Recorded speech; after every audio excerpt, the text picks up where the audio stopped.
Class 12 mathematics की इस video में आपका बहुत बहुत स्वागत है। आज की इस वीडियो में हम लोग फंक्शन और उसके टाइप्स के बारे में डिस्कस करेंगे। ठीक है, तो इसको समझने से पहले आइए प्रीवियस कुछ टॉपिक्स को रिकॉल कर लेते हैं। देखिए, सबसे आप लोग 11th में ही पढ़े थे कार्टेशियन प्रोडक्ट। कार्टेशियन प्रोडक्ट क्या होती है? मान लीजिए आपके पास एक सेट ए है जिसमें एलिमेंट है 1 और 2, और एक सेट बी है इसमें एलिमेंट है 2 और 3। ठीक है, तो ये जो इनका कार्टेशियन प्रोडक्ट होता था वो क्या होता है, ए के जितने भी एलिमेंट है उसको अगर आप बी के साथ लिख देते हैं तो कार्टेशियन प्रोडक्ट होता है। इसको रिप्रेजेंट करते हैं ए क्रॉस बी से। ए क्रॉस बी क्या होगा, 1, 2, फिर 1, 3, फिर 2, 2 और 2, 3। ठीक, तो ये जो आपको ये सब दिखाई दे रहे हैं एलिमेंट्स, ये सारे एलिमेंट्स को हम लोग बोलते थे ordered pair. Ordered pair Hindi में क्रमित युग्म बोलते हैं। तो जो ए और बी का कार्तीय गुणनफल है या कार्टेशियन प्रोडक्ट है, उसको हम लोग इस फॉर्म में लिखते थे। एक तरीका समझने का और था हमारे पास, वो था एरो डायग्राम की मदद से। जैसे यही सेट आपका A1 2 है और एक सेट यहाँ B है 2 और 3। तो एक बार 1 को 2 के साथ रिलेट करेंगे, एक बार 1 को 3 के साथ, फिर 2 को एक बार 2 के साथ, 2 को एक बार 3 के साथ। ठीक है, इसमें जो पहला सेट होता था, इन सेट को हम लोग बोलते थे, ये जो पहला सेट है ए, इस सेट ए को ही बोलते हैं हम लोग, जिससे रिलेशन हम लोग बनाते थे। ठीक है, या जिससे मतलब कार्टेशियन प्रोडक्ट दूसरे में करते थे, इस सेट ए को ही हम लोग बोलते थे डोमेन। और जो पूरा का पूरा सेट बी है, ये सेट बी, इसको हम लोग बोलते थे कोडोमेन। और इसके बाद ए जिन एलिमेंट्स के साथ बी में जिन एलिमेंट्स के साथ रिलेट करता था, उन सारे एलिमेंट का जो सेट होता था, ठीक है, उन्हीं को हम लोग बोलते थे रेंज। मतलब ये जो सेकंड एलिमेंट आपको दिखाई दे रहा है, ये सेकंड एलिमेंट, इस ऑर्डर्ड पेयर का जो सेकंड एलिमेंट है, इन्हीं को हम लोग बोलते थे रेंज। ठीक है, तो रिलेशन के बारे में भी हम लोग पढ़ चुके हैं। रिलेशन क्या होता था, ए क्रॉस बी का ही सबसेट होता था। रिलेशन क्या है, रिलेशन है ए क्रॉस बी का ही subset. Relation is subset of A cross B. ठीक है, इन्हीं ए क्रॉस बी का ही अगर सबसेट हम कोई ले लेते थे तो ये रिलेशन होता था। ठीक, अभी फंक्शन क्या होती है, फंक्शन एक रिलेशन ही है। ठीक है, बट उसमें कुछ शर्तें और जोड़ दी गई रिलेशन में, तो फंक्शन बन गया। तो समझते हैं कि फंक्शन का डेफिनेशन क्या है। देखिए, फंक्शन क्या होती है, a relation f from a to b is said to be function if every element of a is uniquely f related to b, that is domain of a f is a। इसका मतलब ये, किसी भी relation को हम function तब कहेंगे यदि उस जो आपका एक सेट ए है, इसका प्रत्येक एलिमेंट किसी ना किसी एलिमेंट बी के साथ रिलेट होना चाहिए। मतलब कोई भी एलिमेंट ए का ऐसा ना हो जो बी के साथ रिलेट ना हो। अगर कोई एलिमेंट उसमें रह जा रहा है तो वो फंक्शन बिल्कुल नहीं होगा। ठीक, मतलब ये कि अगर सारे एलिमेंट रिलेट कर जाएंगे तो जिसका डोमेन होगा वो पूरा का पूरा ए हो जाएगा। ठीक है, जो सेकंड कह रहा है कंडीशन, वो सेकंड कंडीशन क्या कह रहा है कि no two or more elements of B has an element as pre-image in A। मतलब ये कि दो या दो से अधिक एलिमेंट B का जो है उसका प्री इमेज A में नहीं होना चाहिए। मतलब A के जितने भी F इमेज होंगे B में, वो सिर्फ एक होंगे, और B के जितने भी प्री इमेज होंगे वो सिर्फ एक होंगे। एक एलिमेंट का एक ही प्री इमेज होगा, दो एलिमेंट का एक एलिमेंट प्री इमेज बिल्कुल नहीं होगा। ठीक, इसे एग्जांपल की मदद से, एरो डायग्राम की मदद से समझते हैं। ठीक, कंसीडर दिस डायग्राम।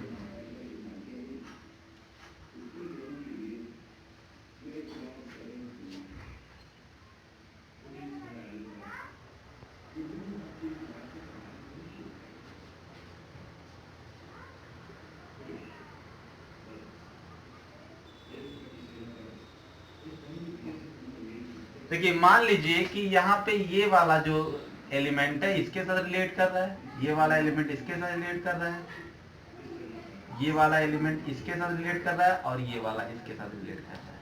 ठीक, इसमें ये इसके साथ, ये इसके साथ, ये इसके साथ, ये इसके साथ, ये इसके साथ, ये इसके साथ, ये इसके साथ, और ये और ये दोनों इसके साथ, ये दोनों एलिमेंट इसके साथ। ठीक, इसमें देखिए ध्यान से, इसमें इसके ये मान लीजिए सेट ए है, ये सेट बी है, ये सेट ए है, सेट बी है, ये सेट ए, ये सेट बी। इसमें जो सेट ए है इसका प्रत्येक एलिमेंट बी के साथ रिलेटेड है। मतलब देखिए इसके जितने भी एलिमेंट थे वो बी के साथ रिलेट है कि नहीं है? एक भी एलिमेंट छूट रहा है? बिल्कुल नहीं छूट रहा है। तो ये तो पहला कंडीशन फुलफिल कर रहा है। दूसरा कंडीशन ये कह रहा था कि इसमें जो बी हुआ है, बी के जो एलिमेंट्स हैं उसके दो एलिमेंट ए का किसी एक एलिमेंट के प्री इमेज नहीं होंगे। ठीक है, मतलब ये देखिए ध्यान दीजिएगा, इस बी को हम लोग बोलते हैं F image of A, F image of A. इसमें जो बी जिससे रिलेट ए जिससे जिस एलिमेंट से रिलेट करता है बी में, उन्हें हम लोग बोलते हैं एफ इमेज ऑफ ए। और इसका जितने भी एलिमेंट है जो बी से रिलेट कर रहे हैं उसे हम लोग बोलते हैं प्री इमेज ऑफ बी। ये प्री इमेजेस होते हैं बी के, और ये सब एफ इमेजेस होते हैं ए के। ठीक है, तो देखिए ए के जितने भी एलिमेंट्स थे उनका जो एफ इमेज है वो बी में है। ठीक, बट और जो एफ के दो एलिमेंट कोई ऐसा नहीं है, दो एलिमेंट कोई ऐसा है जिसका प्री इमेज एक ही एलिमेंट हो, ऐसा नहीं है। तो ये फंक्शन है। ठीक, ध्यान दीजिएगा, यहाँ पे दो एलिमेंट, यहाँ पे ए के ये जो दो एलिमेंट है वो सिर्फ एक ही एलिमेंट से मैच कर रहे हैं। कहने का मतलब एक ही एलिमेंट से मैपिंग हो रही है। ठीक, तो ये आपका फंक्शन होगा। बट इसके दो एलिमेंट इसके एक एलिमेंट के साथ बिल्कुल मैपिंग नहीं करना चाहिए, तो फंक्शन आपका बिल्कुल नहीं होगा। ठीक, इसमें देखिए, इसमें प्रत्येक एलिमेंट के साथ यहाँ रिलेटेड है। ठीक है, तो प्रत्येक एलिमेंट के साथ रिलेटेड, लेकिन यहाँ बी में देखिए एक एलिमेंट छूट गया, बी में एक एलिमेंट छूट गया। तो बी में अगर एक एलिमेंट छूट जा रहा है तो कोई फर्क नहीं पड़ता है, ए के सारे एलिमेंट रिलेटेड बी से होने चाहिए, और एक का एक से होना चाहिए। इसके एक के साथ रिलेट हो सकते हैं, बट इसके दो इसके एक के साथ रिलेट बिल्कुल भी नहीं हो सकते। तो जो इनके बीच का फंक्शन है वो है फंक्शन। ठीक, इनके बीच का जो रिलेशन है वो फंक्शन है। देखिए इसमें देखिए ध्यान से, इसमें देखिए ये एलिमेंट इसके साथ रिलेटेड है, ये एलिमेंट इसके साथ मैप्ड है, ये एलिमेंट जो है वो बी के दो एलिमेंट के साथ मैप है, रिलेटेड है। इसलिए ये जो है ये फंक्शन बिल्कुल नहीं है, ये रिलेशन फंक्शन है ही नहीं। ठीक है, अगर इसका हम मान लीजिए रोस्टर फॉर्म में लिखे हैं तो रोस्टर फॉर्म में कैसे लिखेंगे? इसका ये जो एलिमेंट है इसको हम लोग दो बार लिखेंगे। जैसे मान लीजिए 1 है, ये 2 है, ये 3 है, ये 4 है, ये ए है, ये बी है, सी, और ये डी और ई। तो यहाँ पे आप देखिए 1 के साथ ए है तो 1A ऐसे लिखेंगे, फिर 2 के साथ बी है तो 2B, फिर 3 के साथ D और E दोनों है तो आप एक बार लिखेंगे 3D और फिर लिखेंगे 3E। ठीक है, तो यहाँ पे देखिए इसमें लिखे हैं कि 2 ordered pair of F does not have same element of first coordinate. देखिए इसका जो आप आगे इस पे भी लिखते हैं 4C, आगे 4C भी लिख दीजिए। अब देखिए इसमें दो ऑर्डर पेयर ऐसे आ गए हैं जिनका फर्स्ट एलिमेंट जो है, फर्स्ट एलिमेंट सेम है। इस वजह से ये फंक्शन बिल्कुल नहीं, क्योंकि वो फर्स्ट एलिमेंट सेम बिल्कुल नहीं होना चाहिए। मतलब इसमें जितने भी ऑर्डर पेयर है उसमें 2 3 जितने भी ऑर्डर पेयर है उसका जो फर्स्ट कोऑर्डिनेट है 2 कोऑर्डिनेट का या 3 कोऑर्डिनेट का सेम बिल्कुल नहीं होना चाहिए, या उससे अधिक का बिल्कुल सेम नहीं होना चाहिए। अगर सेम है तो फंक्शन नहीं है। तो फंक्शन होने के लिए 2 शर्तों का पालन करना चाहिए। ठीक, फर्स्ट क्या कि हर एक एलिमेंट बी से रिलेट हो, हर सेट ए का जितने भी एलिमेंट हो बी के साथ रिलेट हो, और दूसरा ये कि बी के 2 या 2 से अधिक एलिमेंट ए का प्री इमेज नहीं होना चाहिए। बी का एक ही एलिमेंट एक एलिमेंट के साथ प्री इमेज करेगा। ठीक है, तो अगर ऑर्डर्ड पेयर आप देख लेंगे तो ऑर्डर्ड पेयर देख के ही आप बता सकते हैं उसका जो फर्स्ट एलिमेंट है, ये फर्स्ट एलिमेंट सेम नहीं होना चाहिए। अगर 2 कोऑर्डिनेट 2 आपके ऑर्डर्ड पेयर के अगर फर्स्ट एलिमेंट सेम निकल गए तो वो आपका बिल्कुल भी फंक्शन नहीं है। ठीक है, तो इस तरह से आप फंक्शन को बता सकते हैं। फंक्शन को समझने के लिए आप सिर्फ एरो डायग्राम बना लीजिए, एरो डायग्राम बना के ही आप समझ सकते हैं, ठीक है, बहुत आसानी से। बस एलिमेंट जो होने चाहिए ए के वो रिलेट होने चाहिए बी से, और बी का कोई दो एलिमेंट ए के एक एलिमेंट के साथ रिलेट नहीं होना चाहिए। ए के दो एलिमेंट बी के साथ रिलेट हो सकते हैं, बट बी के दो एलिमेंट ए के साथ रिलेट बिल्कुल नहीं हो सकते हैं, ठीक। तो ये हो गया फंक्शन। अब इसके हम लोग टाइप्स के बारे में डिस्कस करते हैं। देखिए फंक्शन तीन टाइप्स के बेसिकली होते हैं। फर्स्ट आपका होता है one one function, second on to function,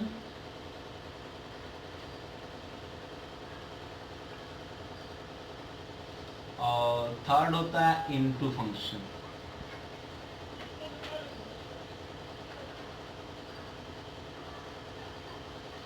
आपके सिलेबस में सिर्फ ये दो फंक्शन ही हैं, ठीक है।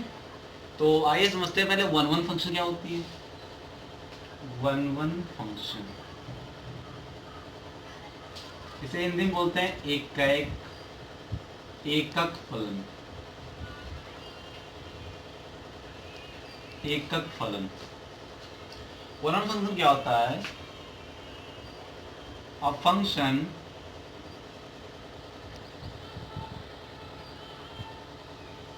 ये फंक्शन को डिनोट करने का जो तरीका होता है, जो उसको इस तरह से रिप्रेजेंट करते हैं, function A to B. Function जो होती है सच दैट ए से बी, मतलब ए से बी में जो रिलेट किया जाता है उसी को हम लोग बोलते हैं फंक्शन, ठीक है। इसको इस तरह से रिप्रेजेंट किया जाता है, ठीक है। तो यहाँ पे भी a function F such that A to B is said to be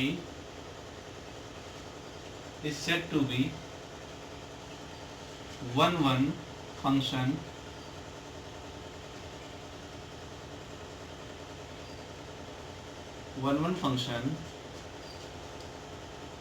if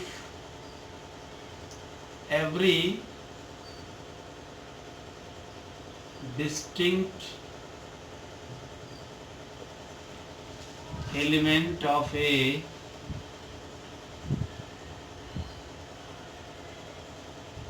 have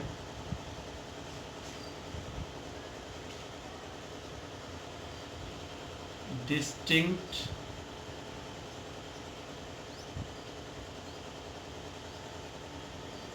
image in B। मतलब ये कि किसी फंक्शन को हम वन वन तब कहेंगे जब ए के प्रत्येक एलिमेंट, अलग अलग एलिमेंट का जो इमेज होगा वो सब अलग अलग होगा। ऐसा नहीं कि अलग अलग इमेज मतलब एक ही दो एलिमेंट का इमेज एक ही हो, ऐसा पॉसिबल नहीं। ऐसा अगर होगा तो वन वन नहीं होगा, ठीक। मतलब इसमें प्रत्येक अलग अलग एलिमेंट के लिए जो इमेज होती है वो सब क्या होती हैं, अलग अलग होती हैं।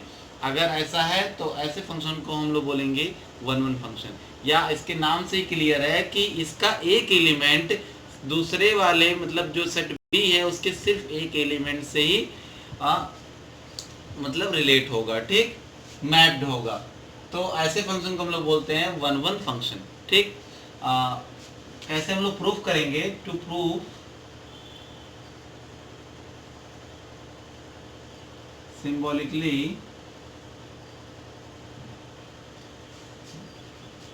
for all x1 comma x2 belong to x। मान लेते हैं x1 और x2 दोनों x के एलिमेंट हैं, तो fx1 is equal to fx2 which implies that x1 is equal to x2, ठीक। यहाँ पे अगर x1 और x2 x के एलिमेंट हैं तो जो उनका फंक्शन होगा, उनका जो फंक्शन है f इमेज जो होगा x1 का, वो अगर fx2 के इमेज के f इमेज के इक्वल है तो ये जो x1 और x2 एलिमेंट है दोनों भी आपस में इक्वल होंगे। अगर हम ऐसा दिखा देते हैं तो जो वो फंक्शन होता है वो फंक्शन आपका वन वन फंक्शन होगा, ठीक। इसको हम लोग देखिए किस तरह से एरो डायग्राम की मदद से दिखाते हैं। मान लीजिए यहाँ पे एक एलिमेंट है ए का x1 x2 x3 y1 y2 y3 y4। देखिए x1 एक एलिमेंट y1 से ही जुड़ा हुआ है, x2 एक ही एलिमेंट y2 से जुड़ा हुआ है, x3 एक ही एलिमेंट y3 से जुड़ा हुआ है। ठीक है, तो इस तरह से इसके जितने भी एलिमेंट्स थे उनका एक ही एफ इमेज आपका इस B में है, और B का जितने भी एलिमेंट है उसकी प्री इमेज सिर्फ और सिर्फ एक है। इस वजह से ऐसे फंक्शन को हम लोग बोलेंगे 1-1 फंक्शन, क्योंकि इसके जितने भी एलिमेंट्स है और ये एक एक लोग एक दूसरे से आपस में रिलेट हैं। ठीक है, ओके, तो ऐसे फंक्शन को हम लोग बोलेंगे 1-1 फंक्शन। अगर कभी इसके दो एलिमेंट्स इसके कहीं एक एलिमेंट्स इससे अगर मिल जाते हैं, इससे रिलेट हो जाते हैं, मैप हो जाते हैं, तो हम इससे बोलेंगे मेनी वन फंक्शन। ऐसे फंक्शन को हम लोग क्या बोलेंगे? Many one function. जब इसके दो एलिमेंट का जो मैपिंग है वो इसके सिर्फ एक ही एलिमेंट के साथ, या इसके तीन एलिमेंट का सिर्फ इसके एक ही एलिमेंट के साथ अगर मैपिंग हो जाए, तो ऐसे फंक्शन को हम लोग बोलेंगे मैपिंग फंक्शन। ठीक है, मतलब यहाँ पे एक एलिमेंट के बजाय 2, 3, 4 एलिमेंट अगर एक के साथ अगर मिल जाएगा तो ऐसे फंक्शन को हम लोग बोलेंगे मेनी वन फंक्शन।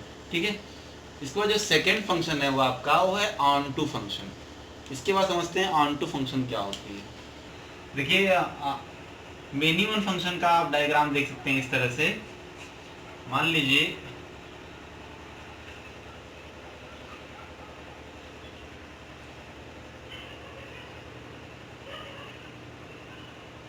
देखिए इस मैपिंग को देखिए, तो इसमें आप देखेंगे कि इसका जो दो एलिमेंट वो उसका सिर्फ और सिर्फ एक ही एफ इमेज है।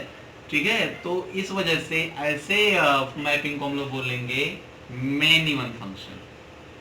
मेनी वन मैपिंग या फंक्शन दोनों एक ही चीज है। ठीक है, फंक्शन। ठीक, अगर एक एलिमेंट सिर्फ एक एलिमेंट से मिला रहे, रिलेटेड रहे, तो हम कहेंगे 1-1 फंक्शन। लेकिन अगर 2 या 3 एलिमेंट्स एक एलिमेंट से अगर मिला रहता है तो ऐसे फंक्शन को हम लोग बोलेंगे मेनी वन फंक्शन। ठीक, ओके, अब समझते हैं on to function.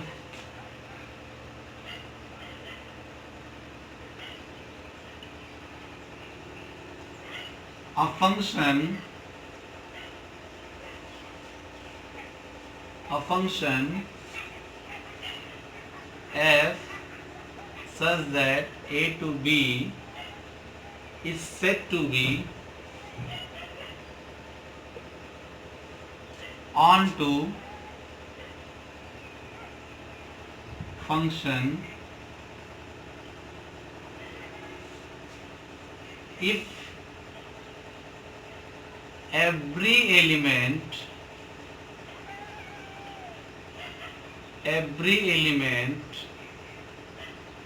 of B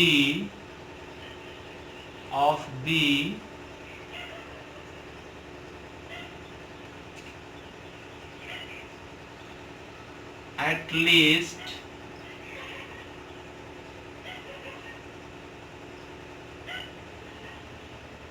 one pre-image in A। इसका मतलब ये ऑन टू फंक्शन हम ऐसे फंक्शन को बोलेंगे जिसमें जो सेट B है उसका प्रत्येक एलिमेंट का प्री इमेज A में होना चाहिए। अगर A में है तो हम ऐसे फंक्शन को बोलेंगे ऑन टू फंक्शन। जैसे इस एग्जांपल को देखिए ध्यान से।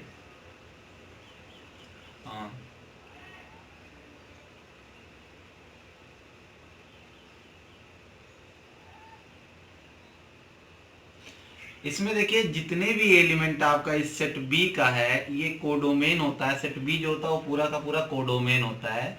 तो इस कोडोमेन के जितने भी एलिमेंट हैं अगर वो सब के सब ए के साथ, इस सेट ए के साथ अगर मतलब रिलेटेड हैं, मैप्ड हैं, तो ऐसे फंक्शन को हम लोग बोलेंगे ऑन टू फंक्शन। ठीक है, ऑन टू फंक्शन का मतलब इसमें आपका कोई भी ऐसा एलिमेंट छूटना नहीं चाहिए जिसका प्री इमेज ए में ना हो।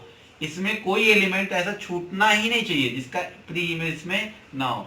ठीक है, तो ऐसे फंक्शन को हम लोग बोलेंगे ऑन टू फंक्शन, मतलब बी के जितने भी एलिमेंट हैं उनका कम से कम एक at least one pre image in A, मतलब कम से कम एक प्री इमेज तो ए में होना ही चाहिए। Every element of B have at least one pre image in, मतलब कम से कम तो एक इसमें प्री इमेज हो ही, ठीक है। इसमें ऐसा कोई भी एलिमेंट नहीं छूटना चाहिए जिसका इसमें प्री इमेज ना हो, ठीक है, जिसका प्री इमेज आपका इसमें ए में ना हो। तो ऐसे फंक्शन को हम लोग बोलेंगे ऑन टू फंक्शन, ठीक है। इसके लिए ध्यान दीजिएगा, इसके लिए जो रेंज होना चाहिए फंक्शन का, रेंज आपको पता है ना, रेंज मतलब ये कि इसके जितने भी एलिमेंट, मतलब एक से जितने भी एलिमेंट बी के रिलेट होते हैं उन सबका अगर सेट बना देते हैं तो वो रेंज कहलाता है। तो जो रेंज ऑफ एफ होना चाहिए वो कोडोमेन के इक्वल होना चाहिए, कोडोमेन ऑफ एफ, मतलब कोडोमेन एफ के कोडोमेन के या कोडोमेन के इक्वल होना चाहिए, ठीक है। और ऐसा कोडोमेन जो है वो क्या है, बी है, सेट बी, यानी सेट बी के इक्वल होनी चाहिए, ठीक। अगर ऐसा है तो ये फंक्शन जो होगा ऑन टू फंक्शन होगा, ठीक। ऑन टू फंक्शन बहुत इजी है, बहुत इजी, इसमें कुछ नहीं है, बस आपको ध्यान देना है कि इसमें कोई भी एलिमेंट ऐसा बचना नहीं चाहिए जिसका प्री इमेज ए में ना हो, ठीक। यानी कि अगर जब सारे एलिमेंट इसके रिलेटेड हो जाएंगे ए से, तो जो इसका रेंज होगा वो इसके कोडोमेन के इक्वल हो जाएगा। कोडोमेन आपका ये पूरा का पूरा सेट बी होता है, और रेंज क्या होता है, जिससे ए रिलेटेड होता है उन सारे एलिमेंट का सेट। तो जब सभी से रिलेटेड हो जाएगा तो कोडोमेन और रेंज तो दोनों इक्वल हो जाएंगे ना, ठीक। तो ऐसे फंक्शन को हम लोग बोलते हैं ऑन टू फंक्शन, ओके। अब इसके बाद इसी में और भी हम फंक्शन को, मतलब वन और ऑन टू को मिला करके और कई फंक्शन बना सकते हैं, ठीक है। इनटू फंक्शन क्या होती है, इनटू फंक्शन ये होती है कि अगर हम कोई ऐसा मैपिंग लेते हैं, इस तरह का मैपिंग लेते हैं, मान लीजिए यहाँ 1 2 3 4 5 और ए बी सी डी, ठीक है, और इसके दो एलिमेंट ए के साथ मिल गए, इसके दो एलिमेंट बी के साथ मिल गए, और ये 5 सी के साथ मिल गया। अब क्या है कि इसमें जो डी है, डी का कोई भी प्री इमेज इस ए में नहीं है, इस सेट ए में नहीं है, डी का कोई प्री इमेज इस सेट ए में है, नहीं है। तो इसके मतलब कि ये फंक्शन ऑन टू फंक्शन बिल्कुल नहीं है। और जब ये ऑन टू फंक्शन नहीं है क्योंकि इसमें एक ऐसा बच गया एलिमेंट जिसका प्री इमेज इसमें ए में नहीं है, तो ये बिल्कुल ऑन टू फंक्शन नहीं है। तो ऐसे फंक्शन को हम लोग बोलते हैं इनटू फंक्शन, इनटू फंक्शन, मतलब इसमें एक ना एक एलिमेंट ऐसा होना चाहिए सेट बी में जिसका प्री इमेज अगर ए में ना हो, तो ऐसे फंक्शन को हम लोग बोलेंगे इनटू फंक्शन। ये हमारे सिलेबस में नहीं है, ठीक। तो ऑन टू फंक्शन आपको समझ में आ गया होगा, आई होप, ठीक। इससे हमारे कई और मतलब फंक्शन बन सकते हैं, जैसे 1 1 ऑन टू हो सकता है। 1 1 ऑन टू क्या होगा, 1 1 ऑन टू का मतलब 1 1 भी हो और साथ ही साथ ऑन टू भी हो। देखिए जैसे यहाँ पे है ए बी सी डी और ई एफ जी एच, तो इसमें ए के साथ, बी एफ के साथ, और सी जी के साथ, डी एच के साथ। तो इसमें देखिए ये जो फंक्शन है ये 1 1 भी है क्योंकि प्रत्येक एक एलिमेंट दूसरे वाले एक एलिमेंट से ही जुड़ा हुआ है, इससे रिलेटेड है, तो ये 1 1 भी है। साथ ही ऑन टू भी है। ऑन टू क्यों, क्योंकि इसमें कोई भी एलिमेंट ऐसा नहीं है जो जिसका प्री इमेज इसमें ना हो, इस वजह से ऐसे फंक्शन को हम लोग बोलते हैं 1 1 on to, 1 1 on to function, ठीक है। ऐसे 1 1 ऑन टू हो सकता है और 1 1 इनटू भी हो सकता है। 1 1 इनटू क्या होगा, देखिए अगर 1 1 इनटू की बात की जाए, 1 1 इनटू, तो इनटू में एक एलिमेंट आपका इस सेट बी में छूटना चाहिए और साथ ही साथ 1 1 भी होना चाहिए, मतलब एक एलिमेंट सिर्फ एक एलिमेंट से रिलेटेड हो, एक एलिमेंट से मैप्ड हो। तो देखिए इसमें ये 1 2 3 4 A B C D E, तो ए को इससे जोड़ दे, इसको इससे मिला दे, इसको इससे मिला दे, इसको इससे मिला दे, एक एलिमेंट यहाँ छूट गया। तो ये फंक्शन जो है ये इनटू फंक्शन है क्योंकि इसमें एक एलिमेंट आपका छूट गया है, और जब एक एलिमेंट ई का प्री इमेज आपका इस वाले सेट ए में नहीं है तो इसके मतलब कि ये इनटू फंक्शन है। और ये 1 1 फंक्शन भी है क्योंकि एक एलिमेंट सिर्फ एक एलिमेंट के साथ रिलेटेड है, ठीक है। तो इस वजह से ये फंक्शन जो हो जाएगा ये 1 1 इनटू फंक्शन हो जाएगा, ठीक है। ऐसे आप मेनी वन ऑन टू और मेनी वन इन टू भी दिखा सकते हैं, ठीक है। उसमें कई एलिमेंट्स जुड़ जाएंगे तो मेनी वन ऑन टू हो जाएगा, और एक एलिमेंट छोड़ देंगे तो मेनी वन ऑन टू भी हो जाएगा, ठीक। तो ये हो गया टाइप्स ऑफ फंक्शन। अब आइए कुछ एग्जांपल की मदद से समझते हैं। देखिए इस एग्जांपल में क्या कह रहा है, let A B the set of all 50 students of class 10th in a school. एक स्कूल है, उसमें कुल 50 बच्चे हैं, ठीक है। तो जो ए है, ए ये 50 बच्चों का वो सेट है, ठीक। और यहाँ पे जो फंक्शन है वो फंक्शन देखिए, let function F such that A to N, A से लेकर एन से एन तक मैपिंग यहाँ पे हुई है। ए क्या है, ए है आपका सेट ऑफ 50 स्टूडेंट्स, और एन क्या है, नेचुरल नंबर। आप ध्यान दीजिएगा इस फंक्शन को, आप जब भी कोई सवाल सॉल्व करेंगे तो आप उसमें फंक्शन में ये जो दो टर्म्स यूज किए जाएंगे, ये और ये, इनको आप बहुत ध्यान समझेंगे। जो ए है इसे हम लोग बोलते हैं डोमेन, और ये जो एन है इसे हम लोग बोलते हैं कोडोमेन, और जितने रिलेटेड हो जाएंगे वो सब रेंज हो जाएंगे, ठीक है। तो इस चीज को तो आप बहुत ही ध्यान समझेंगे। ए है 50 स्टूडेंट के बारे में, और एन है पूरी की पूरी नेचुरल नंबर, ठीक। तो इसको पहले तो हमको यहाँ पे ये फंक्शन जो है किस तरह से डिफाइन किया गया है, B the function defined by fx is equal to roll number of student x students का रोल नंबर पे डिफाइंड किया गया है, ठीक है। तो हमको शो करना है कि जो फंक्शन है ये 1 1 तो है बट नॉट ऑन टू, लेकिन ये ऑन टू नहीं है, ठीक। तो आपको पता है कि एक बच्चे का रोल नंबर एक होगा, दूसरे बच्चे का वो रोल नंबर हो ही नहीं सकता है, ठीक है। मतलब हर एक बच्चे का रोल नंबर अलग अलग होता है। तो इसके मतलब कि बच्चे का अगर रोल नंबर से हम मैपिंग कराएं तो ये 1 1 ही तो होगा, क्योंकि अगर कोई 4 बच्चे हैं तो 4 बच्चों का रोल नंबर सबका अलग अलग होगा, तो सब अलग अलग मैप्ड होंगे। तो इसके मतलब कि ये 1 1 फंक्शन तो बिल्कुल है, ठीक। तो आप ऐसे लिख सकते हैं, no students have no two students have same roll number have same roll number in class 10th, so function is 1 1, ठीक है। इसे मान लीजिए स्टूडेंट्स हैं, ये इसका रोल नंबर है, ये रोल नंबर ले लिए और ये स्टूडेंट्स ले लिए।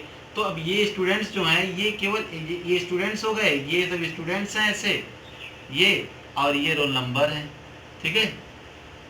सॉरी, पहले आपका ए से एन में रिलेट किया गया ना, तो ए नंबर ऑफ स्टूडेंट्स है, तो यहाँ हम स्टूडेंट्स पहले ले रहे हैं, स्टूडेंट्स और उनके रोल नंबर, ये यहाँ पे रोल नंबर हो जाएंगे।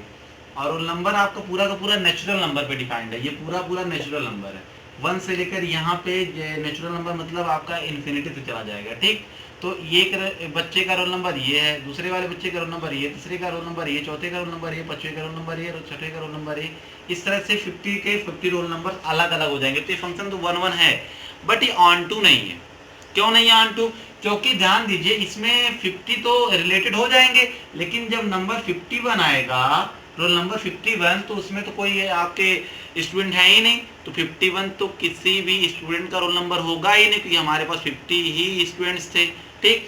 तो यहाँ पे एक एलिमेंट या एक या ऐसे बहुत सारे नंबर्स छूट जाएंगे जिनका यहाँ प्री इमेज नहीं है, और जब इनका प्री इमेज इसमें नहीं है तो इसके मतलब कि ये फंक्शन ऑन टू नहीं है, ठीक है। इसमें अगर सारे एलिमेंट इसके प्री इमेज होते तो ये ऑन टू भी होता, लेकिन यहाँ पे सारे एलिमेंट में से कुछ एलिमेंट छूट जा रहे हैं, इसलिए ऑन टू ये नहीं है, ठीक।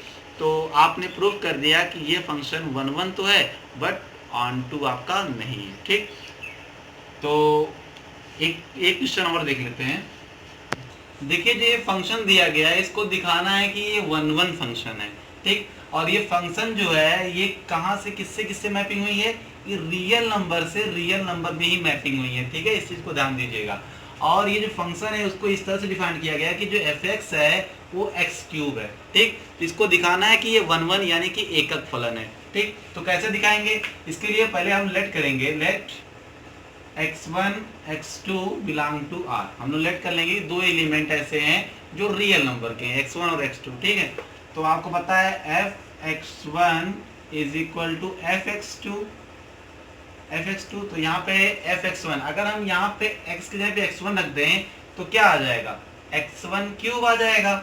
और फिर यहाँ x की जगह पे x2 रख दें तो यहाँ पे क्या हो जाएगा, x2 का होल ऑफ क्यूब हो जाएगा।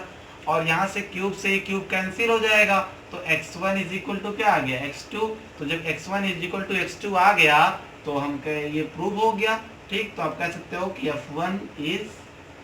इज 1 1।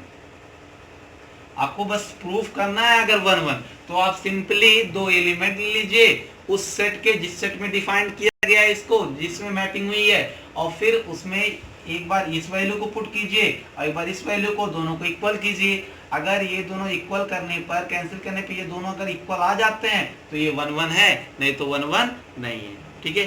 तो thank you for watching my video.